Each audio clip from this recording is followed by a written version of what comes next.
It's not. Oh, sorry. Don't pressure me. I'm already rushed as it is. Performance anxiety. I don't have that. There's no performance in the first place. I'm glad that was recorded. That's going to be great. All right. It's taboo, it's stigmatized, and it's suicide. And when we see this picture, this is what we see in America. It's dark, it's dangerous, and we don't want to talk about it. Yet if we go to other places, suicide looks like this. It's honored, it's respected, and sometimes it's just something you do to get laid. But what I'm not advocating is that you want to get laid by committing suicide. I'm advocating suicide as a choice, because there's differences between suicide depending on the country that you go to. And it's a taboo, and it's a stigma here in the US. What I want you guys to see is that suicide is actually human. So I want to start now with taboo. We don't talk about it. We say one simple thing, that it's wrong to kill yourself. But I have to ask, is it really wrong to kill yourself? After all, we do things every day that could be considered killing ourselves. We smoke, we risk cancer, we eat junk food, and we neglect exercise. All of these things slowly kill ourselves. Although it's not immediate, we're still making that choice. And it's advertised out in the media. And maybe that's how we need to take suicide and get it away from being taboo. We need to advertise it, and companies could jump in on it. Perhaps Smith & Wesson could. Their tagline could be, "It's let us help you get ahead in life." Or we could advertise with Cabela's. It's not just a rope, it's your lifeline. Or Advil could get on it. Kill your pain forever. And right there, there's a little bit of mixed emotion. We weren't sure how to react to it. And that's how suicide is received, because it has been advertised. A few years ago in the Super Bowl, GM made a spot where a robot had lost its efficiency. So they cut it. And the robot tried to find meaning in life, and it couldn't. And this is how the ad ended.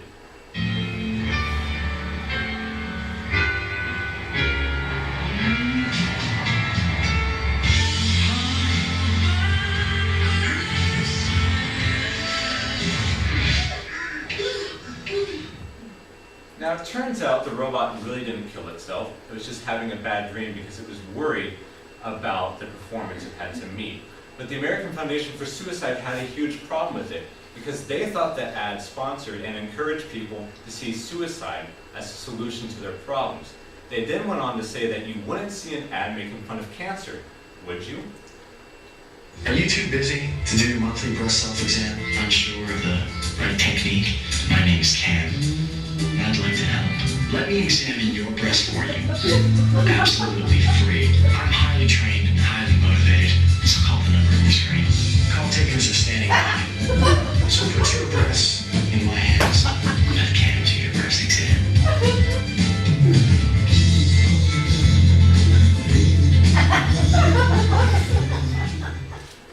You see, not only was an ad made about cancer, Are you too? go away. Not only was an ad made about cancer, but it was backed and supported by the Breast Cancer Society of Canada. The American Foundation for Suicide knows their subject is so taboo that it can't be advertised. And this is what helps generate the stigma.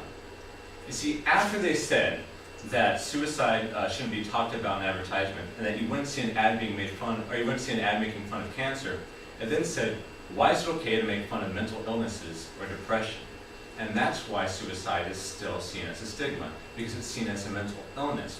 The National Institute for Health describes a mental illness as any condition that alters someone's thinking, behaviors, or thoughts, or all three, and interferes with the way that they make decisions. Suicide is obviously one of these, and so it's still taboo. In her book, Night Falls Fast, Understanding Suicide, Kay Redfield Jamison explores why it's still a stigma in society. You see, in high school, a lot of kids don't want to talk about it because it can wreck their popularity, they can be seen as crazy or cuckoo. As adults, people don't want to lose their friends or their jobs or have anything else break in their life. So they don't talk about it directly. Instead, we hint around about it, and people don't always pick up on these clues. So the stigma generates this problem we don't want to talk about. The stigma generates all of these. Never mind, let's get past that.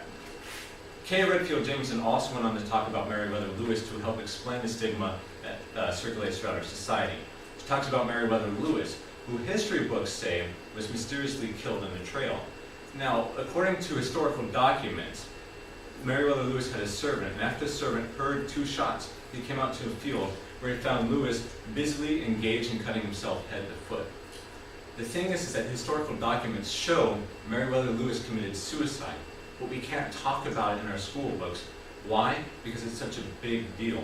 And if he killed himself, all his greatest accomplishments, everything he did in his life, suddenly means nothing. And if you don't think If you don't think stigmatization changes anything, ask anyone who cares about the reputation of work how they feel about taking more than a couple sick days, even though they're granted 10, 15, or even 20. They're worried that they'll lose their job or that they'll be the first one to be cut just because they weren't at work.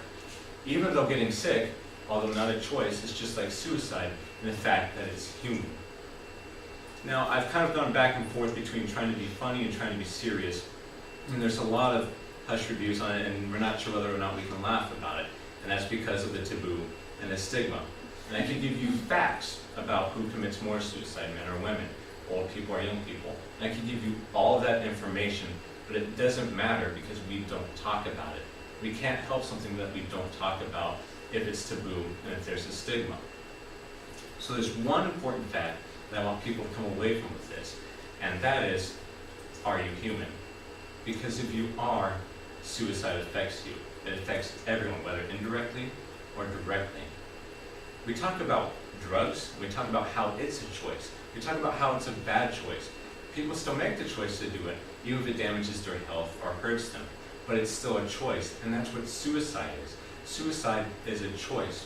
And we advertise products on television that talk about sexually transmitted diseases, that help menstruation, that we advertise products that treat erectile dysfunction, and we advertise products that just cause erections. Basically, we can talk about hanging ourselves, but not being hung. And that's a problem in society. And that's a problem in society because suicide should be a choice. We're fooling ourselves when we say that by keeping suicide out of the media, keeping it out of advertising, keeping it out of education, will stop people from thinking it's an option. Because you know what? They already do, or they wouldn't do it. So it's time to get past the taboo. It's time to get past the stigma. It's time to create suicide as something that is a choice and something that people do that doesn't necessarily make them crazy. Because by doing that, the funny thing is we might actually stop suicide in the first place.